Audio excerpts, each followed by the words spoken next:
Today, we're doing something totally different. We are going to be talking about the Haile Fellows program. And at the end of this, I have a huge request of you. So stay tuned. Today's a story about the Haile Fellows program, Grace, Fred, Keisha, Fawaz, and the amazing work that they're doing. But more importantly, it's about the culture that we have developed. Over the past couple of months, I've gotten a lot of interest on how to replicate the Hail Fellows program and reach more students. So this is a good testament on how successful the program is. And the idea is, can we take what we're doing and make it bigger? So we've been spending a lot of time trying to figure out what is it that we do and how to replicate it and how to scale it. We've read books on leadership. In fact, next week I have a great interview with Dr. Sandra Spataro on leadership. And we learned a lot from that conversation to kind of help us understand what's happening at the Hails for Fellows program. So first of all, let's define what the Hails Fellows program is.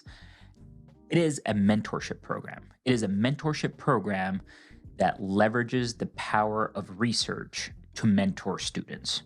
So today I want to talk about why a mentorship program is needed, and then two, why research, and then the outcomes that come out of that. So first, we all need mentors. I need a mentor. Sometimes the students serve as my mentors just as much as I serve as their mentor. I have my leadership mentors, my academic mentors. If you don't have a mentor, you need one. Mentorship is really important. We have to provide it because we are expected to learn a lot about how this world operates.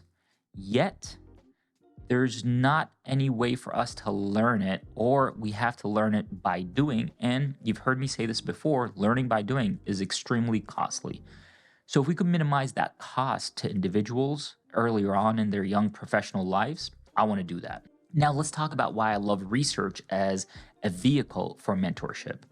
Research teaches you a lot. Research teaches you about failure, about curiosity, about figuring things out, about asking the right question or even asking the wrong question. But in research, you're always going to face one huge obstacle that I guarantee every researcher has felt. There are going to be doors that close. You're going to think you're going down the right path, and then you're going to put all of your eggs in that basket and you're going to figure out you're wrong. And that is such a valuable lesson to learn. How do you react to that is an important aspect that, frankly, has made my life better. So the quicker that you learn how to react to closed doors and to pivot, or as Mrs. A says, pivot or persevere, it's really important to make that adjustment in life. So research creates that platform in which we can experience these real life lessons. Also, you need to learn how to write, how to communicate, how to present, how to sell your idea to other people. So research and experiential learning are such a big part of the Hail Fellows program. Our research lab, has gotten stronger through that process. So that's why mentorship through research is so important. So over the years, things have evolved through this partnership that we have in our lab. And yesterday we had a long meeting trying to identify what is the formula, what are the ingredients of outcomes that happen through this experience. One thing that they said is they learned that everything is figure outable. So they developed this trust in themselves to try new things, to experiment, to innovate, because they know that they can figure it out, or they can go to a place where they could get answers. And that's so valuable. The other thing that they talk about is trust, the importance of trust between them, between their faculty members. A good research lab, a good Hail Fellows program needs to develop a sense of trust. So one of the outcomes of this is you will start to see students try new things and leverage the experiences. So the Hail Fellows this year have decided, because they're helping me with a lot of this content creation, and they've built a foundation on how to create good content, they have decided to start a podcast. So my request to you today is to check out their podcast. Their podcast is called Unscripted by the Fellows. And it is a podcast by the students for the students about the ups and downs of collegial life, things that happen at college, how they navigate it, and they're going to share their diverse paths to graduation.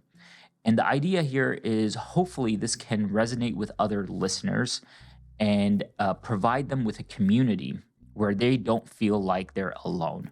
So we have a lot of variations of experiences. Grace is graduating in May. Fawaz is on his way to present in Boston at the Eastern Economic Association for his paper that he's been working on all year. Fred is a sophomore supply chain management student that is trying to navigate what are the career opportunities, and he's going on to study abroad next year. Keisha is a first-year student, so her navigating her schedule and the gen eds and trying to figure out where she actually belongs is something that they are currently grappling with. So do me a huge favor, check out their podcast, and to encourage them to try new things and to grow, give them some positive feedback. Leave them a comment. Tell them what you liked about the episode.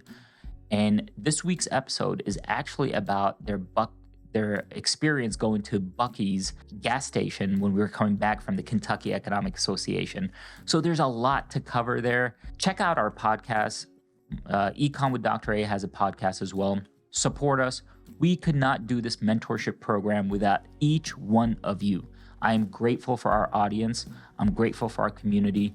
Let's support the Haile Fellows. Go listen to their podcast. See you next week on Economics with Dr. A.